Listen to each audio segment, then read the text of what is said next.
I don't think it has affected my relationship with them. If anything, I think I've gotten closer because I speak to my mum more and we're more sensitive with each other and we speak about anything. And with my dad, like, he has football teams, and so when I always go with him, and we just have like bonding time, like on the journeys, and then me and my dad have gotten like really closer, and I like that. That's like an advantage of what's come out of something bad. It's just really key that you keep the relationship the same with your children and don't make it awkward or say like if your dad moves out or whatever and then you go see him and you haven't had that conversation, I think that makes it really, really, I keep saying the word awkward, but that's the best word for it. Yeah, it does. It makes things awkward, and then you feel like you can't ask them questions because they haven't had a conversation with you, so you don't know it's all right to ask questions about what's going on. It just gets really confusing for the children. So to sit them down and have a conversation, it's the best thing you can do. My relationship with my dad is stronger.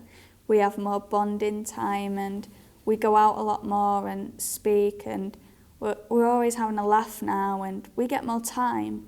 Whereas before he used to work long hours and I used to dance and do like netball after school and with the Council for Young People meetings, and it was hard. See, my mum was taking me everywhere. My mum was always involved in the competitions, and see, it's better now because I'm getting that extra time that I did miss out a bit with my dad, and it means a lot. You really can tell how special it is, and it makes you feel a whole lot better. Sometimes I see him and it's just awkward, you know, because he really doesn't make any effort to be a part of my life at all. He doesn't know probably where I go to uni or where I live, you know. So I just think it's not worth it.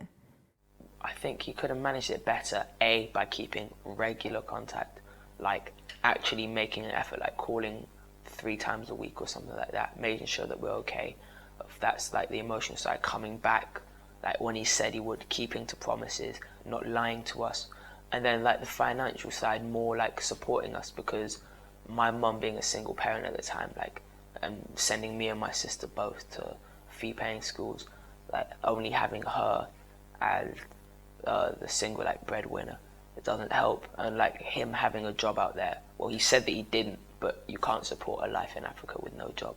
So him saying that I have no money, but like we know that he does, not sending anything to help us out at all really doesn't help.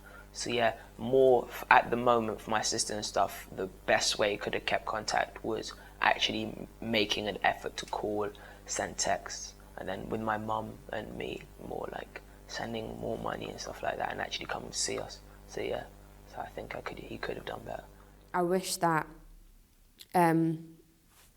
Jake and Josh and Lucy would kind of change in the way they act, because they don't call him Dad anymore.